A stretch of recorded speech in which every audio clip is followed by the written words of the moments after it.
Hello guys and welcome back. Today we have to talk about the next big mod for Borderlands 2 that was just released called Borderlands 2 Exodus.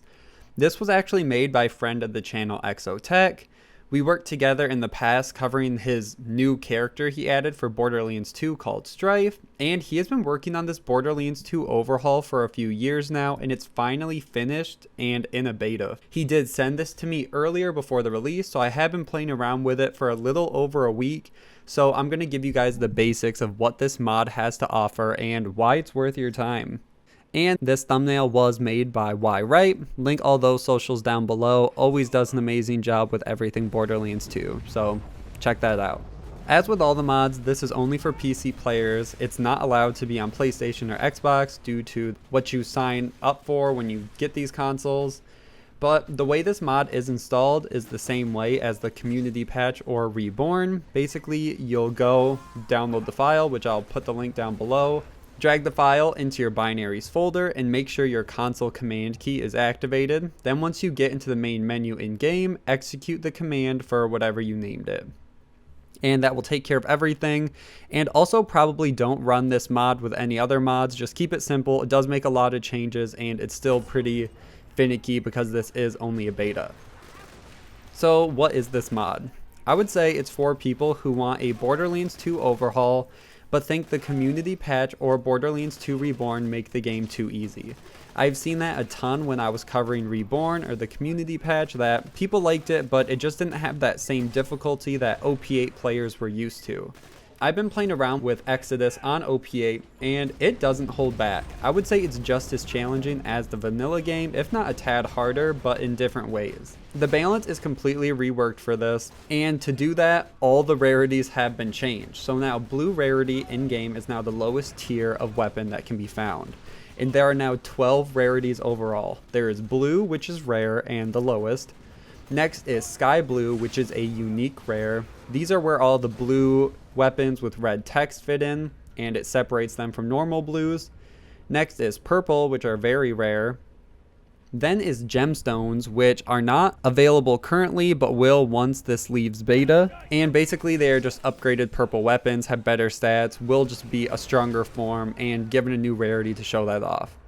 E-Tech is now magenta. After that is corruption rarity, which is red. These are defined as purple tier weapons, but are more powerful DPS wise, but they do come with a penalty. These weapons are obtained from enemies, so if an enemy is using a corrupted weapon, once they are killed, they will drop this weapon, similar to what we saw in Borderlands 1. After that is Seraph, which are still pink. Then there is Fabled, which is dark yellow, and are rare unique weapons that spawn with a legendary accessory, which puts them slightly less powerful than traditional legendaries, and they have a golden reflection on the weapon itself. There is Vile, which is dark orange, and they are a rare unique weapons that spawn with corrupted accessories and are still slightly behind legendaries overall and still come with the corruption penalty. These now have a red reflection. Legendary is orange, and there's Malevolent, which is bloody red. These are legendary tier corrupted weapons and items, so even stronger than legendaries. And finally is Pearlescence, which are Cayenne, which they've always been.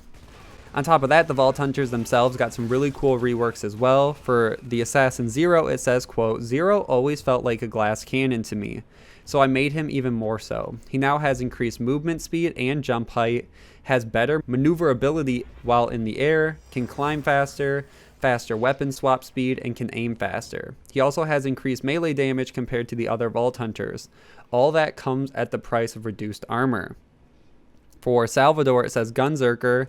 Salvador looks like a tank to me, someone who can run around with two guns, shooting folks while taking some serious pounding.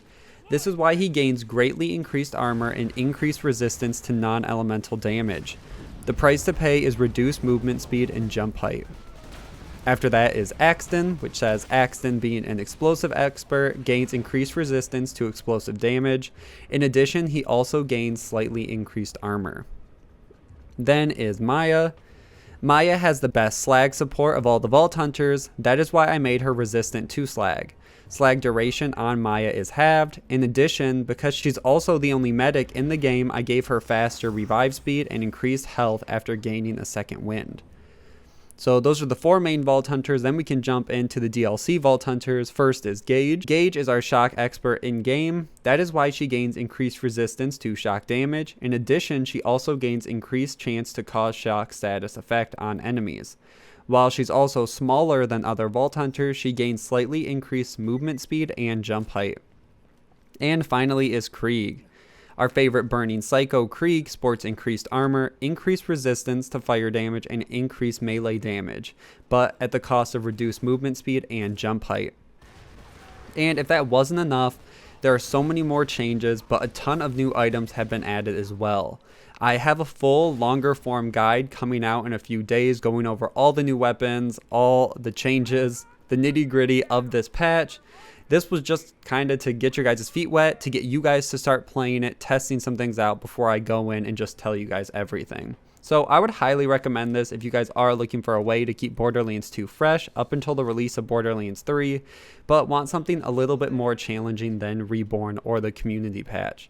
And obviously go check out Exotek's channel. He's really awesome, great guy. Put his link down below, go subscribe to him. And that's where I'm going to end this video. Make sure to like and share, subscribe for all things Borderlands, and I will see you guys in the next one.